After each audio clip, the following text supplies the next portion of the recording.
Hello বন্ধুরা, সবাই কেমন আছো? আশা করি সবাই ভালো আছে, আমিও ভালো আছি। তো আজকে নিয়ে আসলাম মিনি একটা ব্লগ নিয়ে, আমার ছেলেকে নিয়ে। ও কখনো কোনো ভিডিওতে আসে না। তোমরা অনেকেই জিজ্ঞেস করো যে ও কেন কোনো ভিডিওতে ওকে দেখা যায় না। আসলে ওকে ভিডিও করতে নিলে ও ভিডিওটা পুরাটাই নষ্ট করে দেয়।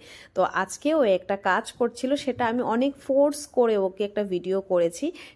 আমাকে যারা ভালোবাসো সবাই আমার ছেলেকেও ভালোবেসে সুন্দর একটা কমেন্ট করতে কিন্তু একদমই ভুলবে না। সেই কমেন্টগুলো দেখে ওর খুব ভালো লাগবে। তো কাজটা কিসের উপরে করছে সেটা তোমরা লাস্ট অবধি ভিডিওটা না দেখলে একদমই জানতে পারবে না।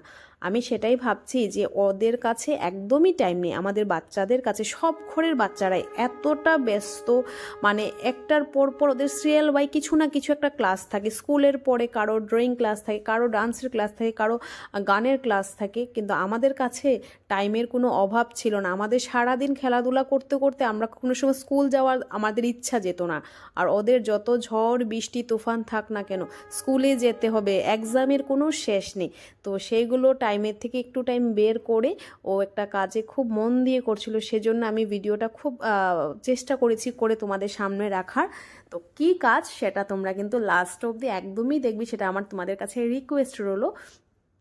ও একটা এত ভালো একটা চিন্তা করেছে, সেটা আমি মানে ভাবার পরে আমারও খুব ভালো লাগছিল। কিন্তু সেটা চিন্তা কাকে নিয়ে করেছে একটু দেখো তোমরা, ও মন দিয়ে দেখো। একটা কার্ডের মধ্যে নাম লিখছে, আর যে কাগজগুলো দেখছো সেগুলো হলো আমাদের অনলাইনে যে আমরা জিনিসগুলো অর্ডার করি সেগুলোর কার্টুন ছিল। সেই কার্টুনকেও কেচি দিয়ে কেটে কালার পেন্সিল দিয়ে কালার করে অনেক কিছু ফেভিকল, আঠা, তারপর অনেক কিছু দিয়ে ও কাজ করেছে। সেগুলো ওর সাথে কিন্তু ও একাও করনি, ওর দাদুভাইও সাথে ছিল। দাদুভাইকে দেখায়নি, বলছিল আমাকে ভিডিওকে নিবে না, আমাকে ভিডিওতে একদমই উঠাবে না। তো এখন কমপ্লিট হয়ে গেছিলো, যেটা ওদের মিশন ছিল, প্লাস ভাবতে পারো কোনো একটা প্রজেক্টে কাজ করছিল, সেটা কমপ্লিট হয়ে গেছে।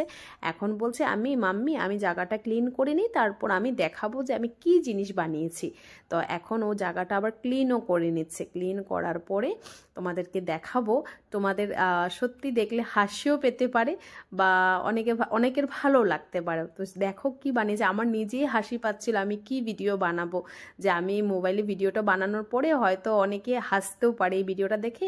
তা এখন সেই টাইমটা এসে গেছে। তোমরা দেখতে পাচ্ছ একটা ঘর বানিয়েছে। সেই ঘরটা হলো একটা ছোট্ট, আমাদের ঘরে প্যাট আছে, সেটা অনেক ছোট থাকতে ওকে আনা হয়েছিল। তো আমাদের ইনভার্টারের বাক্সটা নষ্ট হয়ে গেছিলো, সেটা দিয়ে ও কার্টুন দিয়ে ওর প্যাটের জন্য একটা রুম বানিয়েছে। যেহেতু এখন শীতকাল, খুব ঠান্ডার সময়, তো রাত্রেবেলা ও টয়লেট করতে উঠে দেখে ও বসে বসে মানে ঠান্ডাতে খুব কাঁপছিল। তো ও বলল, মাম্মি আমি কালকে ওর জন্য একটা ঘর বানিয়ে দিব, আমরা তো সবাই ঘরে ঘুমাই, ওর তো ঘর নেই, তো ওকে একটা ঘর বানিয়ে দিব। আমি ভাবছিলাম হয়তো কিভাবে ঘর বানাবে।